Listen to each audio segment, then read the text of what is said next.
just one thing. This meeting is It's being not, let's recorded. go out and see if we can find a big company like Amazon, put their headquarters here.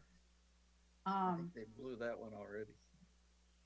so that's not what economic development is. Yes, economic development includes trying to attract new businesses and nurture the businesses we have.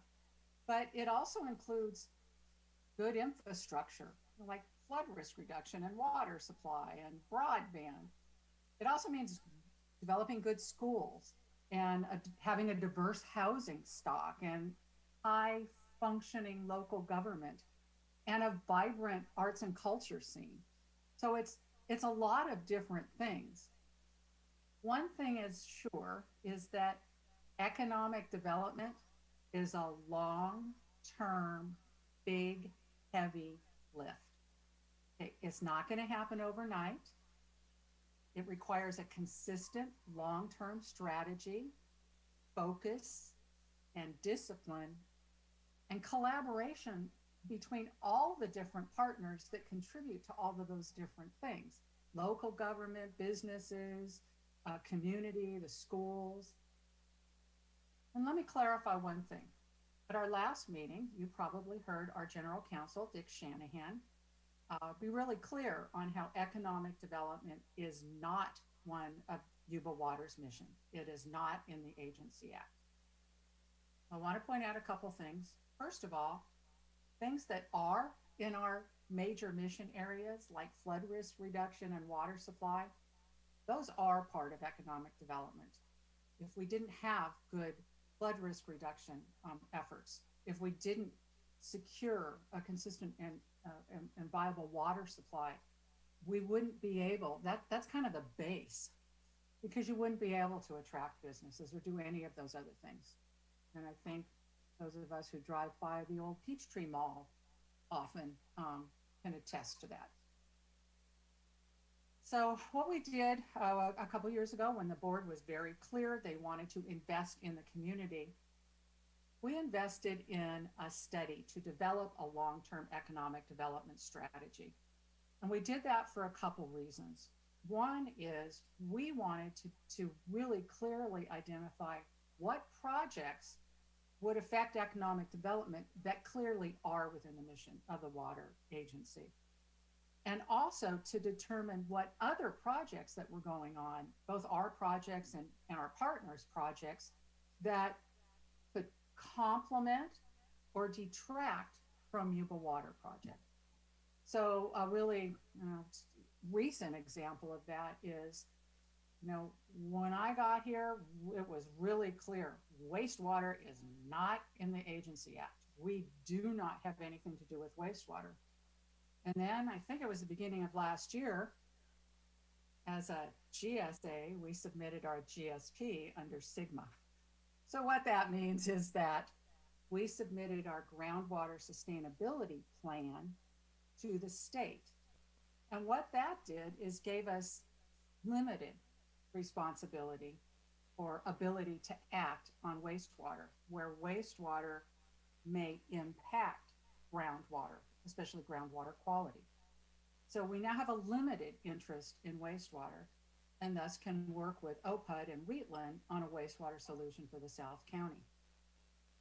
Equally important when we were developing that long-term economic development strategy is it's really important that we're serving as the catalyst just to bring all of these different entities together so that the whole community is working together under the same plan. So in the following presentation that Lana and Doug and Jake are going to give, you might see some projects that are listed as Yuba Water is the project owner. I just want to clarify. Yeah, we're the project owner for now because we're serving in that catalyst role to bring different entities together. And we might be doing some studies or some basic, initial research on what could happen with this project and who really is the project owner. So this is going to change over time. We might be doing some research to get something started, and then it becomes someone else's project. They're the project manager and the project owner.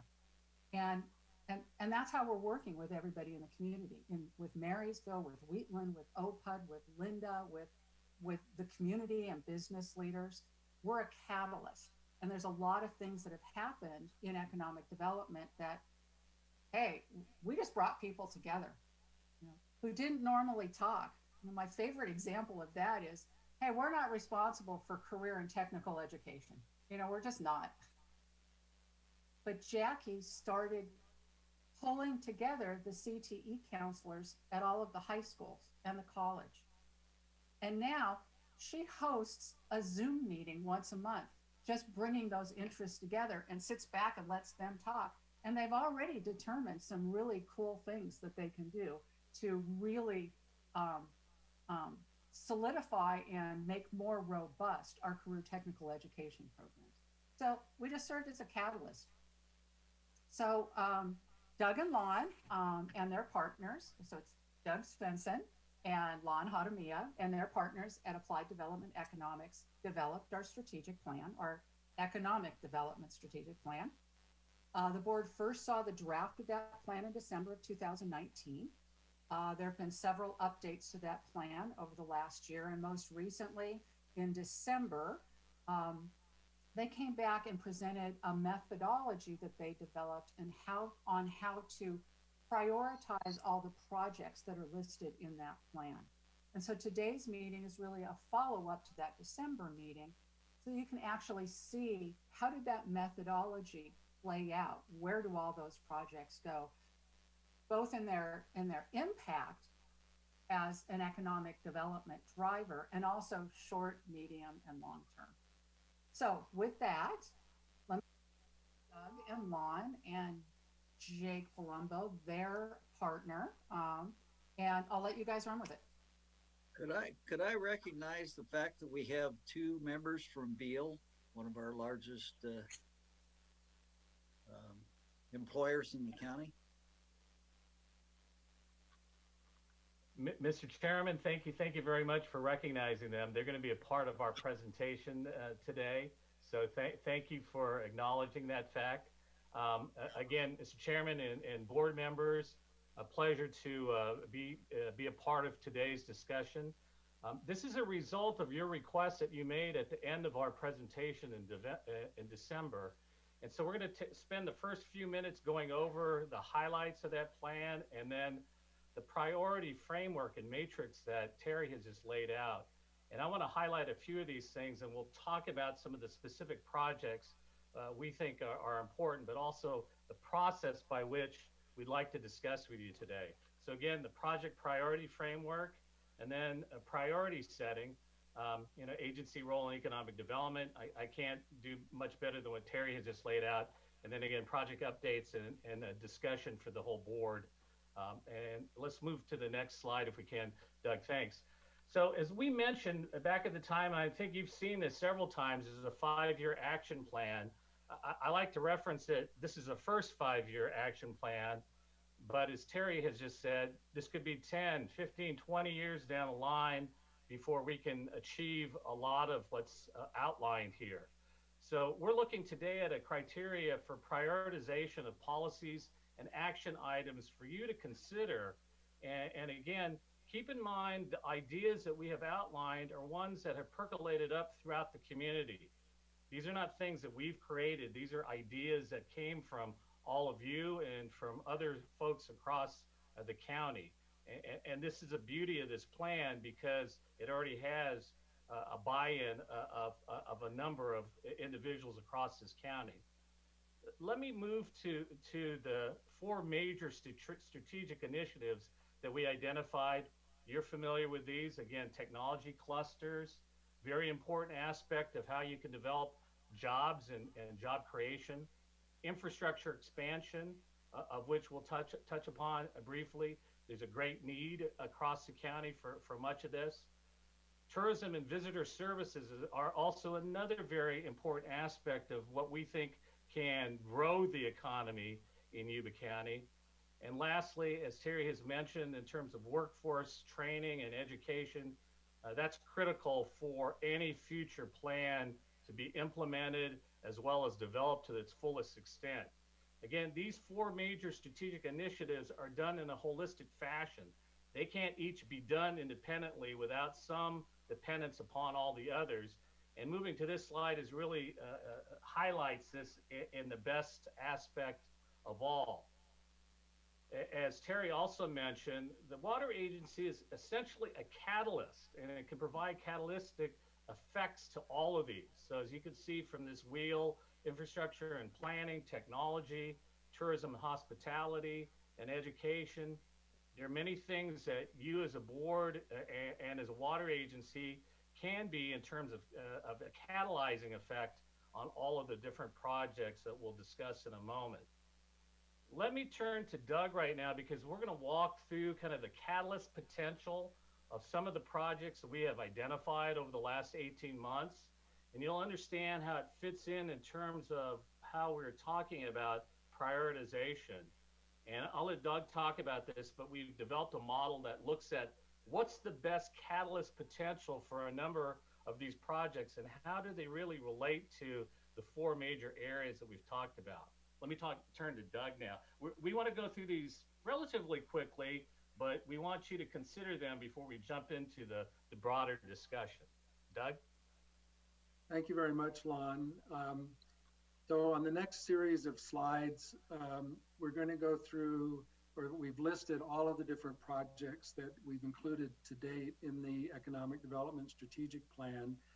And as Lon mentioned, I'm not planning to go through all of these in detail, but more to give you a sense of the judgment and analysis that we've put into prioritizing these projects, and also to give you a flavor for the detail that we have available here. We're hoping in the discussion that as you have questions or interests about certain particular projects, we can come back to these slides to review in detail.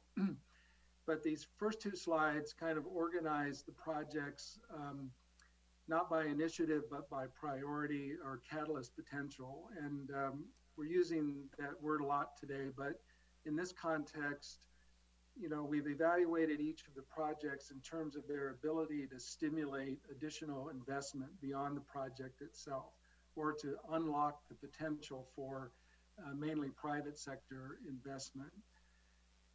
And so the first series of projects that all have been given a 5 out of 5, so the highest potential, are either because of the size of the project and the level of constraint that they reflect, or the really strategic importance of the type of development that they represent and the ability to then stimulate additional business development. So the several of these are infrastructure projects, and we've color-coded the basic initiative that they fall into there in the middle of the slide. But the major transportation improvements, the 65 and State Route 70 connections and bypasses, the regional water project, the regional wastewater project, those are all major constraints to big job development in Yuba County, particularly in South County. So we're talking tens of thousands of jobs that can be eventually developed if these infrastructure systems have the capacity to support it. So right there, the catalyst potential is pretty clear. The Beale Federal Laboratory Joint Use Program, we're going to talk more about in just a little bit. That in and of itself is not a large project, but the nature of the project and the ability to attract other kinds of companies and activities that would be new to the county is such a strong opportunity that we feel that merits a very high rating as well. The Cal Poly campus, that's something we've talked about from the beginning of our work here. Clearly would have huge import to attracting business to the county, but it's not a short-term project, it's a long-term project. And so it has a lot of potential over the long term, but as you see as we go through the phasing of these different projects, it's a long-term prospect to attract a campus to the county. The airport investment plan is sitting there with 4 checks. It's kind of in a category by itself because we understand that there are infrastructure constraints and that there could be potential job development there, but the size of the project is not the same as the infrastructure in the South County that we've been talking about. So that kind of comes down a rung, so to speak. The other projects below are all better than average. They're 3 out of 5. Most of them involve planning work to open the opportunities for private sector investment. So the River Parkway, for example, would attract new visitors to the county, creating the opportunity for businesses to expand and open up. So it's kind of an indirect impact. The Ellis Lake Master Plan, the specific plan in Marysville, the general plan update, those are all planning efforts. There's certainly economic activity that could go on before those are completed, but once they're completed, the possibility of a much more robust growth and a more cohesive development has a lot more possibility. So there's a certain level of catalyst rationale there. A number of these are education related, increasing STEM programming, the Water Experience Center, other post-secondary training programs. Education is very important. It has a more indirect impact on economic development. Again, it's a longer term thing. We train students and workers and so forth. Sometimes they're immediate job opportunities, but more often we're talking about a long-term trend of raising education and skill levels, attracting businesses with those kinds of jobs, and making that long-term connection to higher income for local workers. Some of these are market studies and feasibility studies that are underway that once they're completed will kind of open the door to additional private investment. And then we have a range of projects where it's less clear. There's certainly some connection that we can see, but the more immediate connections are not there. So looking at consolidation of local government jurisdictions, maybe annexations for Marysville, has the potential over the long term maybe to reduce business costs. So it's an important thing to look at. It probably won't have as many immediate impacts. Some of these, again, are education oriented with the need to develop some infrastructure first, and then we begin to see the benefit of some of these. A number of these are really private sector opportunities in tourism and other things that, you know, as we put some of these building blocks and foundations in place, then the private sector can take advantage of some of these opportunities. So we've ranked them a little lower on the scale. And then in terms of phasing, and again, there's a lot of detail here. This was included in the packet, but we've added some more information to it just for your information we'll be able to refer to as we go through the discussion. But in all of these cases, there's some planning that's going on currently.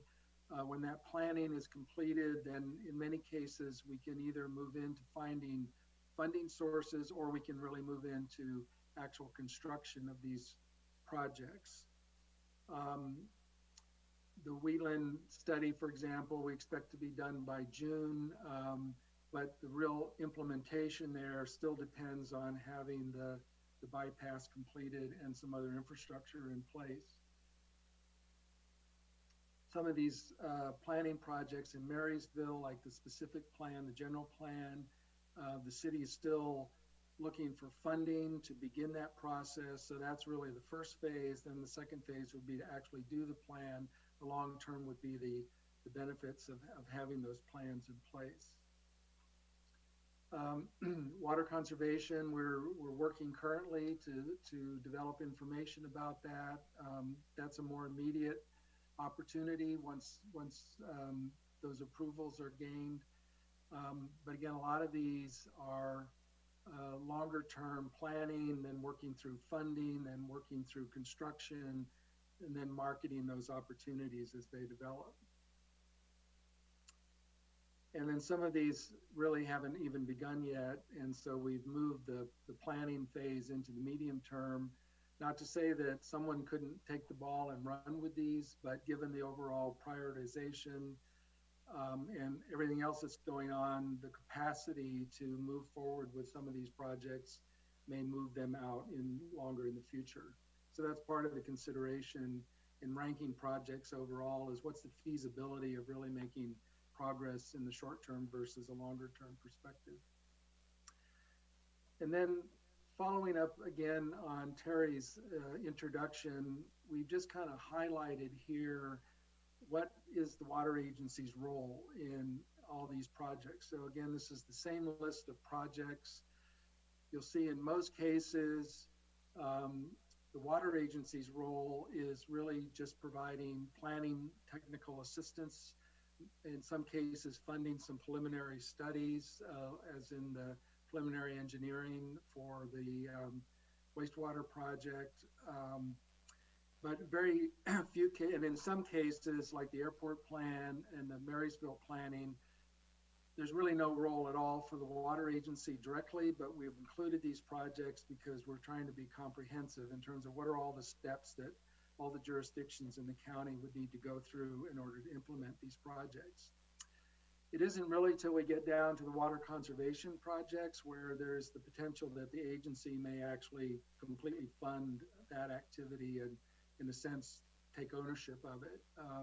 In virtually all these other cases, it's more a catalyst role in the sense of helping to complete planning and feasibility studies so that other agencies or other private sector actors and investors can move the projects forward, having the benefit of those preliminary studies.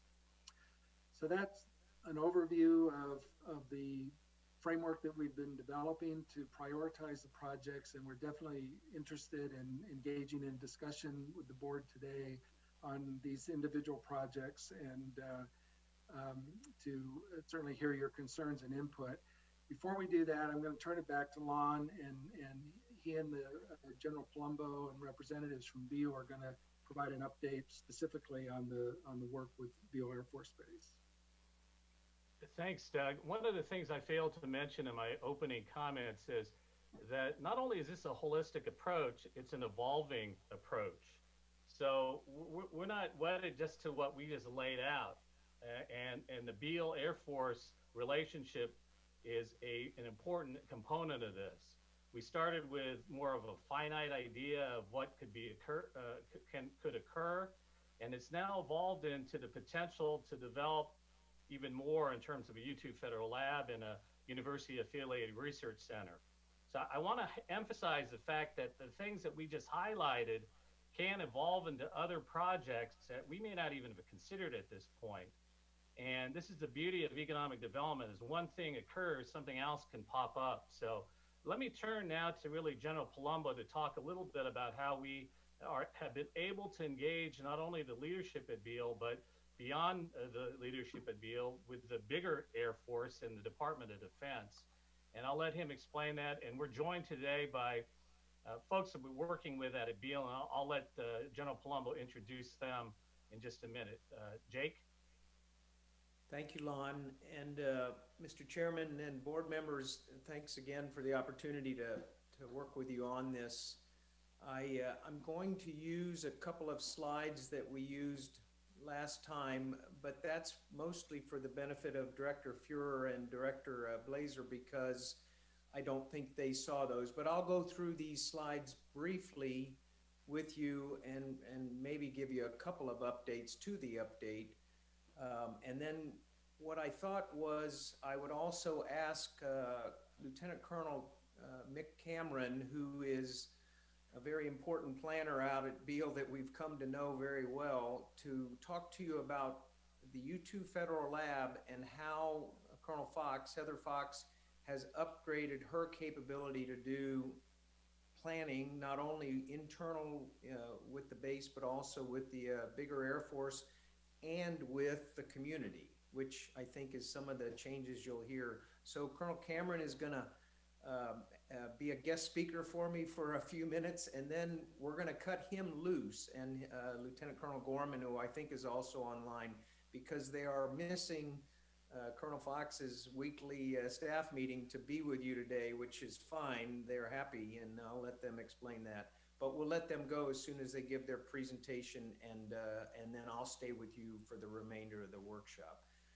But the Beale update is that we continue to improve high-level communications with the base and with the Air Force. And really, that was what Lon and Doug asked me to do when I joined the team last year. And it's becoming much more regular and routine, especially with the air staff and A planners that Mick Cameron represents, and with Colonel Fox, the commander. We are also going to much higher levels now, and Lon and I had a meeting with the Air Combat Command Chief Scientist, John Matias, last week. We're teed up for another meeting this month, again with him. Colonel Cameron's going to join us on that, and so those engagements with what I call Big Air Force are what is going to pay the dividends, I think, for the economic development vision that Terri outlined at the beginning of the briefing. We now have a much better understanding of Beale's priorities in terms of how does the base want to interact more broadly with the community, but more importantly with the state of California, to gain benefit from what California and the UCES, the school system, brings to the base, and how that can also help benefit our national security. Because the U2 Federal Lab at Beale is doing national level, they are doing national level things, and those efforts require more and more elements of intellectual capital from universities and research centers and the like. And now we understand that better. Now Lon and I have spent a good amount of time really understanding what those functions are, and now we think we can make a better strategic plan for the community to connect into that and gain benefit from it in a two-way street. So next slide. The opportunities are there. We know they are now. We've always known they are. John Nicoletti, everybody on the base, on the team that has been involved with the base so many years, we know there's opportunities.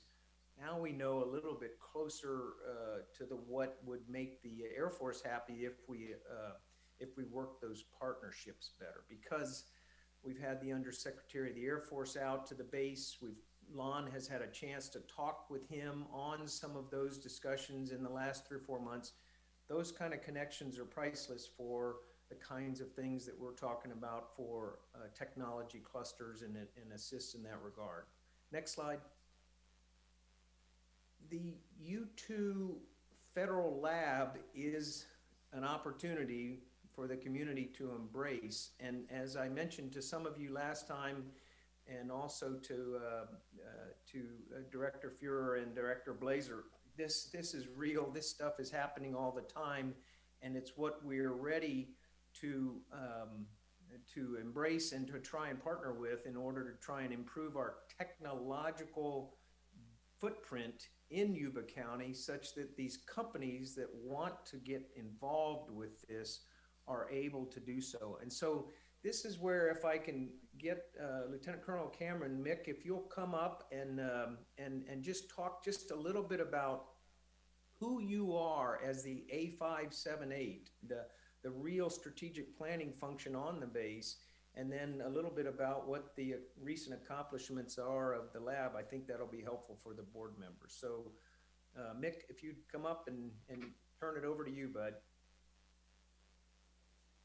John Palumbo, thank you for that introduction, and thank you for the whole team here for allowing us to speak today. I know we're taking a little bit of time from your meeting, but we just wanted to say how important our partnerships with the community are for Beale Air Force Base, and for my boss, Colonel Fox, that we can't do anything here on the installation without the support of the community, and we really value all that you do to help us out. Part of that identification of the community partners being a key to what we do is that the base doesn't have the infrastructure that we had in the past, even just to house our personnel. So most of the folks that call Beale home for work don't call Beale home when they leave the base at the end of the day. In the past, a lot of people lived on base, but that just doesn't exist anymore. So we really value the partnership here and our ties to the community. The Chief of Staff of the Air Force, General Brown, just a few months ago, charged the whole Air Force with a new mantra. It's called Accelerate, Change, or Lose. And what he told us is we have to move faster than we're doing right now to stay ahead of our competition throughout the world, if you want to call that China or Russia or whoever it might emerge to be. We have to go faster than they're going. And the current way we do things as a government, many of you are probably exposed to that, just doesn't go fast by nature of the way we do things. So here at Beale, we reorganized our structure for the base and stood up a new staff directorate. So in the past, you had a very tiered organization with a wing commander at the top and then group commanders and then down to a squadron commander. And we flattened that organization and stood up directors who are more focused on meeting that objective of accelerating change. And that's really what my team does. So we are very future focused and plans focused. So the things that Mr. Hadamaya and Jerome Palumbo are talking about are right up our alley. And then another key component of that is the infrastructure that has been discussed here too. The importance of infrastructure to what we do in the Air Force continually grows. So in the past you had airplanes and that was kind of what you did. More and more today we fight and defend the country through our buildings. So a big shift in what we used to do in the past. And so with that, infrastructure becomes more and more important, and the resiliency of that infrastructure, if that comes from power sources or water getting to the buildings, water not getting to the buildings, if we're talking about floods, is just continually more important. So that's a quick overview of what we do. We're really focused on bridging a gap between today's capabilities and the capabilities we need for tomorrow to stay effective and ahead of our adversaries. And with that, we think there's some partnerships that Jerome Palumbo will talk to you about here shortly that we can leverage. Another piece that was mentioned was the U2 Federal Lab. So about 2 years ago, we identified the need to go a little faster on procurement and identifying new technologies. So we stood up a small team here of 5 individuals, PhDs that are looking at future technology and how we can apply that to the Air Force. And as a slide that everybody has up on their screen now shows, we're able to take that and start meeting some pretty key milestones for the Air Force, one of which was artificial intelligence. So for everybody that's got an Alexa or Google or something at their house, maybe this doesn't sound too exciting, but we were able to put artificial intelligence on an airplane, which is the first for a military airplane in the entire world, not just in the Air Force or the U.S. Department of Defense, but in the world. And we did that with a team of, like I said, 5 PhDs here and just some general oversight with what we're trying to do. And we think that kind of technology is the future of the Air Force. And we'd like to expand this team's capability. And I don't want to steal any thunder on the UARC discussion, but these seeming little milestones make a big difference to the Air Force. And it's also a major cost-saving effort. So this same research has been looked at by major Air Force-sponsored programs at the tune of multi-millions of dollars. And we're able to leverage a small team of people that are very focused to get after a problem. And now we can export that to the rest of the Air Force or the Navy or the Army or whoever needs this technology. And we think there's a good partnership here with the relationships we develop with Jerome Palumbo and Mr. Hadamaya, that we can take this and then amplify it and make it mutually beneficial for both the Air Force and the state of California and the local, the team here that we're all talking here together today. If there are any questions, I'd be happy to take them, but we just wanted to take a few moments of your time and say thank you for all that you're doing for us and give you a quick preview of what we're all about. Mick, thank you, and I really appreciate it. I'm going to make more comments afterward, but Mr. Chairman, what I thought I would do would just see if you had anything for Colonel Cameron or his team that you wanted to tee up that we could follow up on in the rest of the discussion. And then otherwise, I really would like to let them go back to where they're supposed to be and get back into that staff meeting with Colonel Fox. All right. Are there any comments from the board? I don't have any comments. I'm observing. Although you said the government doesn't go fast, but Yuba-Water can go as fast as you want to. So, through the chair, Here. Colonel, just wanted to thank you and your team for your cooperation and collaboration with Lon and his team, and with the Water Agency and with Yuba County. I love seeing our relationship grow, more collaborative and closer all the time. And I'm really excited about the future of the community and the base. So thank you for joining us today. Thank you, sir. Thank you, Eric. We really appreciate it as well. Any other comments? All right, we'll just let you go back to the base, I guess. Thank Thank you, you. Mr. Chair. Mr. Portman? Yes, and thank you. I appreciate it. Mick, talk to you later. Lon and I spend a regular amount of time with Colonel Cameron and his planning team, and we will get together with higher level discussions at the air staff level. And that's what I think this increasing level of planning it's going to yield options for you, board members, to consider on how to partner with the base at a higher level than maybe we have in the past few years. Next slide. And that new organizational structure is really nascent to the base, but it's more standard across the Air Force, and that's what I think is going to allow us to start tagging into the research and development and research centers in the state of California that exist already and have an interest in the base's efforts and the Air Force's efforts along the lines of what Colonel Cameron just talked to you about. The wing commander is willing to pursue an affiliated research center with the university system in California, and she will facilitate our discussions at the higher Air Force level. Realize that a UARC is going to be connected to the Air Force, not just to Beale Air Force Base. And the other UARCs in the state of California are associated either with NASA or with the Army or with other Homeland Defense, different agencies. And so it's not Beale Air Force Base that a UARC is established with, it's with the United States Air Force. And that's why we need to take our time in developing what it is that the UARC would cover. One of the planks of the UARC would be the U2 Federal Lab and what they're doing technologically. But others would have to do with water, with power, with fire prevention, et cetera, in ways that sensors could be used. And so that's why this is such a deliberate effort that Lon and I have undertaken to make sure we are working this through you, getting your guidance, taking the steps that you empower us to take, and then working with a much more responsive staff on the base as we've just outlined.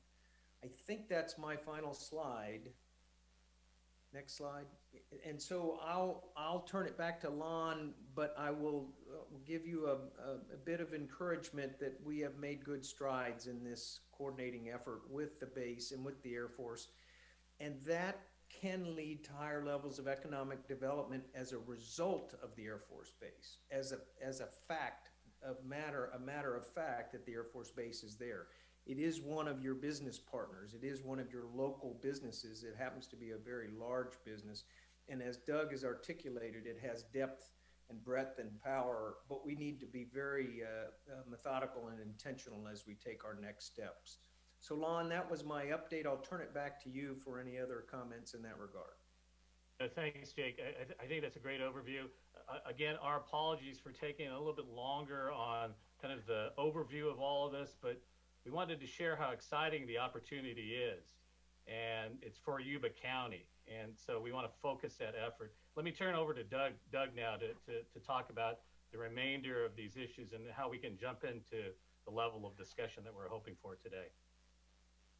Thanks, Lon. That really concludes the presentation that we wanted to make today, but we have all these slides available as well as the slides that we used in December that shows some of the details of the job calculations and different things. So maybe what I'll do is just go back up to, oops, I'm sorry, I'm going the wrong direction. Up to this point, and Mr. Chairman, open to board discussion, and we're pleased to respond to any questions that the board members may have. Okay. Any questions from the board?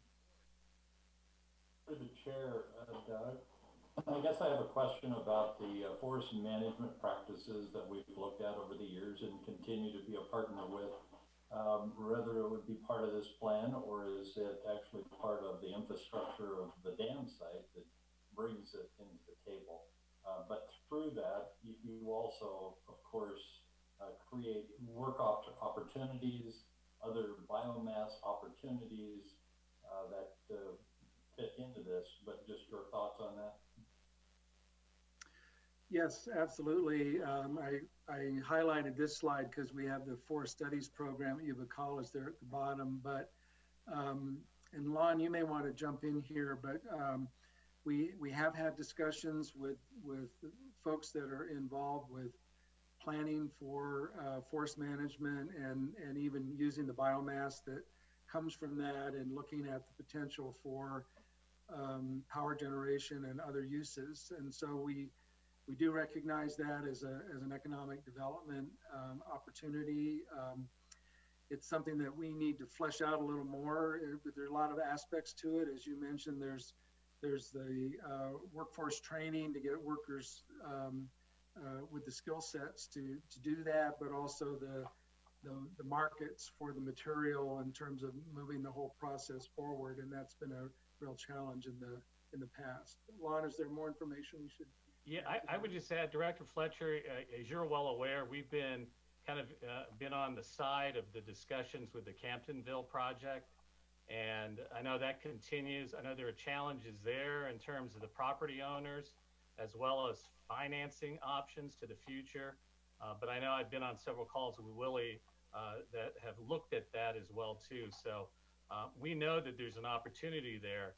It just, what's the next step, and what will it take to get it to that next step? Okay, so it'll surface as we move forward. As you indicated, this is kind of ebb and flow as you move forward, but I suspect it will resurface in a major part. I agree, and I think, again, if we can overcome sort of the funding challenges like many of these before you will be constrained by, you're going to see a lot of movement, and it will just depend upon what's available. Okay, thank you. Lon, I have a question. One of the biggest items is the Wheatland bypass. Is that something you can attend one of the meetings and maybe help get them through the process of agreeing on a single route maybe? And because to me that's one big part of the puzzle right there. And I'd like to also consider having the casino involved in the planning stage of that. So is that something you can get involved with? Mr. Chairman, we serve at your pleasure. So whatever of these projects you want us to get involved in, we're happy to do so. And I know we peripherally have been involved there with our work with the city of Wheatland, but I know the CITIA and others that are looking at that routing. I mean, it's a bigger picture because you've got Caltrans, you've got state, you got potential federal funding there, but we're here to help any way we can. I know I'm working on a infrastructure finance working group internally, and that's part of it too. So whatever you'd like us to do, I'm happy to engage. Okay, I would like to make. I'll drop a phone call, and we'll get together on that. Absolutely, please do. Don't hesitate to do that. Happy to do whatever we can. Okay. Through the chair. Andy, I think that's great. Just wanted to give you a heads up. I did share the CITIA agenda packet with Lon. And I know Lon is also involved in some work with SACOG related to some of those projects as well, potentially. So there's definitely a lot of connections going on in kind of all the different angles toward this. So yeah, Gary, thanks for sharing that. And it's probably a good point to share. Doug and I were also hired on another project to advise SACOG on a Yuba-Sutter infrastructure transportation planning project that we take into consideration the whole economic development plan and what makes the most sense in terms of transportation projects as you move forward 5, 10, 15, 20 years. So we certainly are weighing in on that, and certainly Director Bradford in his role as a SACOG board member has been instrumental in helping us with that. So I have a quick question. On your project list is the State Route 70 expansion and reroute.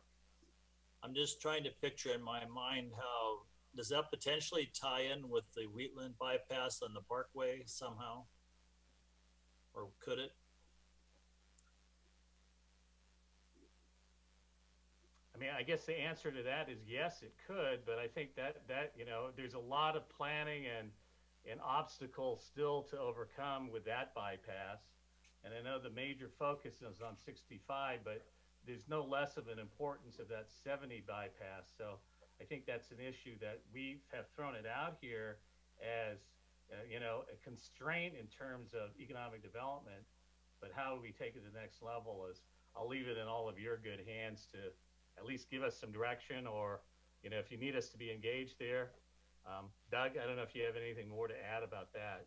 Well, let me just reiterate the project that we're actually doing now for SACOG.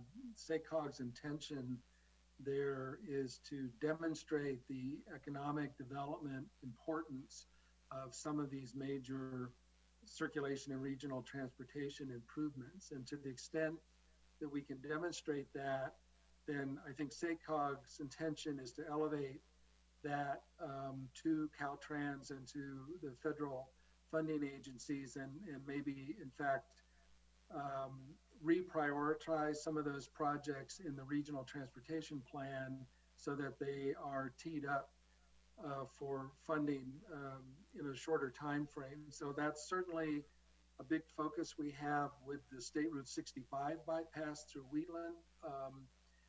And this project will be considered and evaluated as part of that same project. So to the extent that there are economic development benefits from that, and then of course looking at the constraints of actually implementing that project, that will definitely be evaluated as part of that project. That project is intended to be completed this fall, so actually in a relatively short time frame, we should have more information on how that State Route 70 bypass compares with some of the other major transportation improvements that are under consideration in both counties.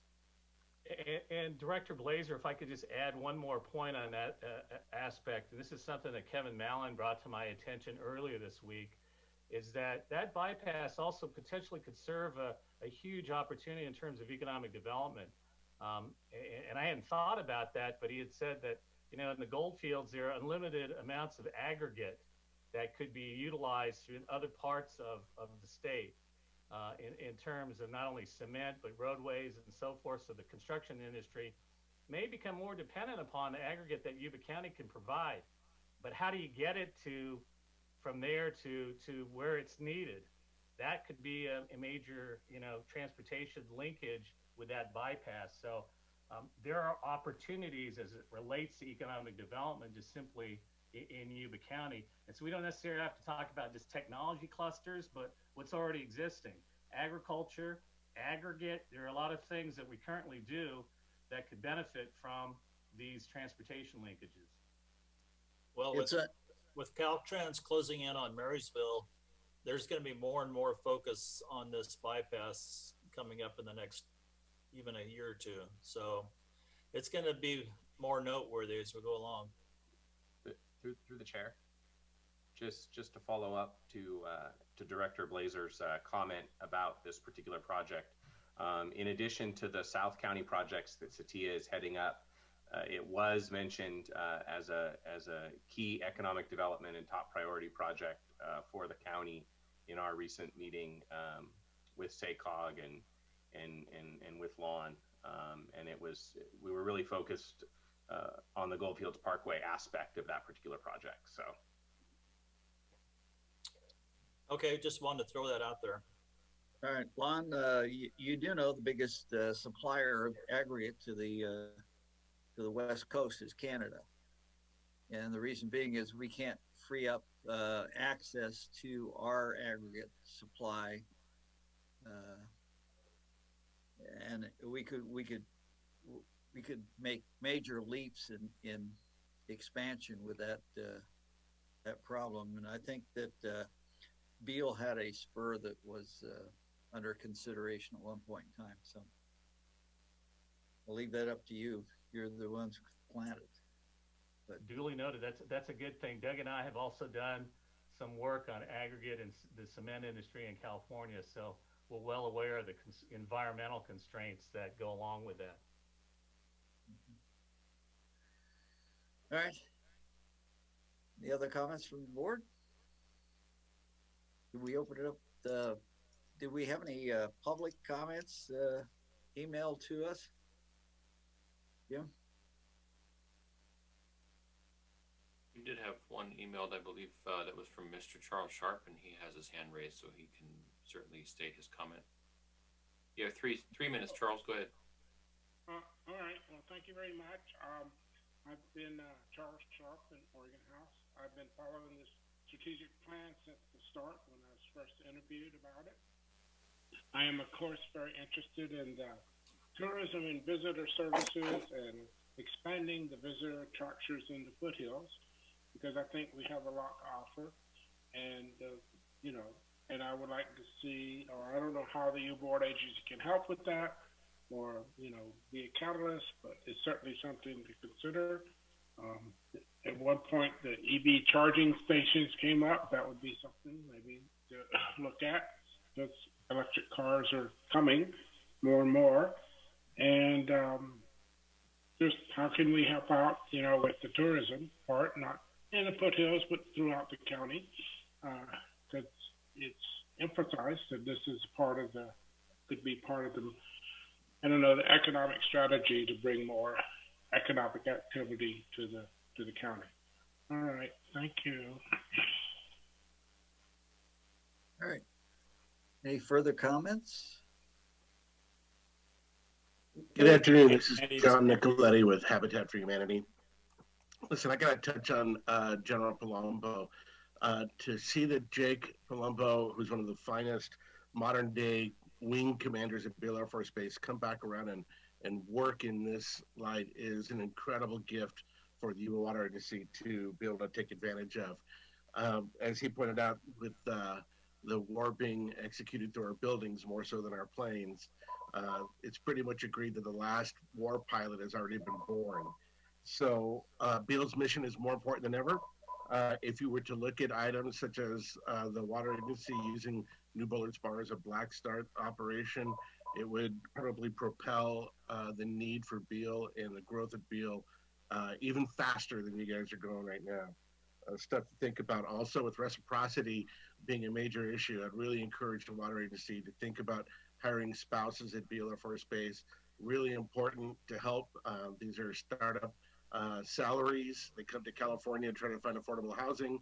Turns out there is no such thing, and it's really difficult for Beale families living off property to make ends meet. So one way to be really helpful, definitely consider hiring Beale spouses.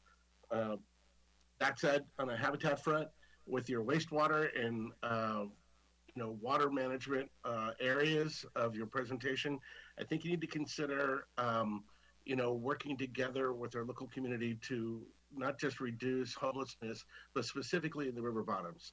We clean up an awful lot of fishing line, and those folks aren't using fishing licenses. They're just yanking fish out of the river to consume at any time, male or female. Really doesn't matter to those guys. They've been really difficult on the landscape. And as we talk about doing parks between Marysville and the Bear River, this is a kind of a faucet of toxins that we send down.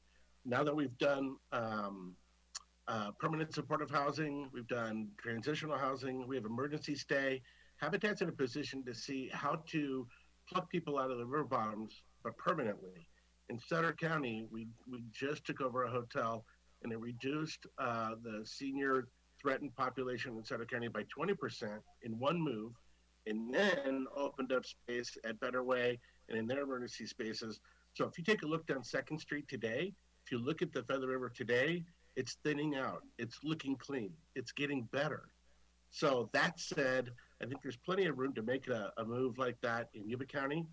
And I think through past programs, the Yuba County itself, as in the neighborhood stabilization program, we could really benefit by having a quality in-depth conversation. And I think an insert into, to the areas of impact within the strategic plan. The 3, sir. So, wrap it up, John. We will work within the constraints of the water agency. I think your 3 minutes are up. Thank you. Andy, this is Brent. If I can make a comment, I appreciate it. Thank you. A couple things. One, as somebody who keeps seeing on my website that, or on my page, that my broadband is unstable, I'm really big fan of the broadband update for the county. I know the county is working on it. I really appreciate it. I hate missing every other word. If I repeat, that's why. One thing I did want to, it was last on the list, but the Forest Studies program at Yuba College. Just today, as I heard and as I read the pod agenda, it says, they're looking at doing the full forest management for the entire 270,000 acres behind. And one of the quotes, and I believe the pod approved it, but additionally, the project will provide restoration-based employment for decades to come. And so since we're spending the money to rebuild our forest, I think that it makes it fairly important that we get a program in place at a local community, school or college to have we're training the people who we're going to be putting to work up behind Bullard's Bar. And I just think that's important. And I think that's an issue that I'd like to get sooner rather than later. And lastly, I really appreciate, as Lon is talking about having a new college, San Luis Obispo, one of the colleges out there. I think it's just incredible because I've always thought what a fantastic long-term goal. But I just want to point out that one of the things that they're going to look for is what kind of an education system do we have within our community. And I think that making sure that we get our water education facility up and we make it the world-class facility that we have talked about will draw their eyes to our community even stronger and bring them to here wanting to be a part of this amazing community. And so I just want to, and you guys all know that I really believe in that education facility, so the Water Education Center, and I just wanted to make sure that, just to mention that. But Lon, I just can't thank you enough. I remember asking you if you'd come do this, and you jumped on it, and your knowledge of Yuba County has just been tremendously helpful. And I just think that you're making, and your team are making a huge difference in long term. You're going to change Yuba County along with the water agency team. So thank you so much for all you're doing. All right. Lon, any closing? Well, I think that we have laid out a process by which we will continue to follow if that's in your agreement and the board's agreement. We're happy and available to share additional information with you as we go along. I know, Mr. Chairman, you have taken full advantage of contacting me when you had ideas, and I offer that same to all the other board members. I know I think I've spoken independently to almost everyone on the board about one item or another, and I think that's the best way that we continue to receive input from all. This is, again, a community effort, and I want to encourage all of those on the board as well as from members of the public to continue to provide us ideas. we can only build upon ideas that come through the community. And Doug and I and General Palumbo all have, our biases and some of our ideas as well too, but they'll never be adopted unless they're owned by the community. And I want to echo what Brent has said, and I appreciate his support throughout this process. But again, it's with his initiative and his push that we got to this level. But I also want to thank all the other board members, because you've all been a great source of inspiration for me to get these items listed and to get them prioritized. Let me turn to Doug and maybe for some closing comments. Thank you very much, Lon, and thanks very much to the board for all your support and the work that we're doing. We're at the point now where we're going to put a lot of this material that we've kind of presented to you in graphical form the last 2 workshops. We're going to put that all into the written documents so that there's a complete strategic plan that includes all the projects, but also the evaluation and the analysis that's gone into this process. So I'm thinking by the end of the fiscal year, we'll have a complete product that then can serve as a basis for ongoing activities, not only for the water agency, but all the jurisdictions in Yuba County going forward.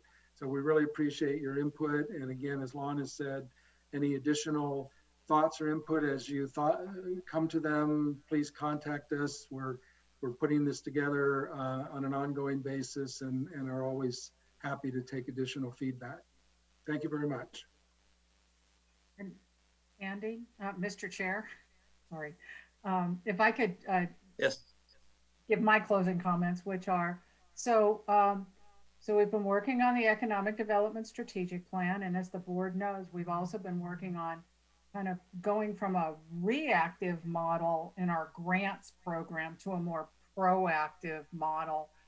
And the goal on both of those coming together is to develop a really robust long-term capital improvement plan. And so this is going to give us input, and we're going to be coming back to you with, for instance, there are more projects going on in the watershed health area. And so the program managers from all of those grant program areas, they're developing their long-term financial budget, so to speak. And so we're going to put this all together, and you're going to see more of this long-term, what proposal of what projects you'll be we're going to suggest that you invest in. So Terri, could you also include in there a definition of what the water agency can actually get involved in? There are certain areas that we just cannot touch, and I wouldn't want to jeopardize the agency itself because that's a big problem right now. Absolutely. And no more golf courses. No. A golf course was never in the plan, Andy. I just want I understand. I couldn't pass that up, but if Loomis Lake is already sold, Andy. All right. Congratulations, Marysville. That was a big step. But any other comments? Thank you. Thanks, Lon and Doug. Please thank the military folks from Beale that were here. It was really exciting. It's been a long time since representatives from Beale were speakers at our board meeting. So thank you. And thanks. We're also going to have to get Terry's internet tuned up. Okay. All right. If that's all, Lon? That's it. Thank you, Mr. Chairman. Okay. Thank you very much for attending, everyone. Very informative, Lon, and I will be calling. Thank you. Thanks, everyone. Thanks, Lon. Thanks, everyone. The recording has stopped.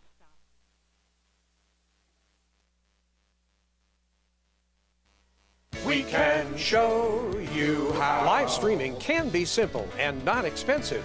You may already have the basic tools right in your hand. But it's more than just pushing live to communicate effectively. That's where Yuba-Sutter.live and Live Streaming YS on Facebook can help you. Make it easy to jump in. Just give us a call at 530-301-2931 or visit our website, www.yuba-sutter.live. Yuba-Sutter's home of live streaming and live streaming tools, live streaming services, technology, and training. Live streaming is Yuba-Sutter.live. All aboard!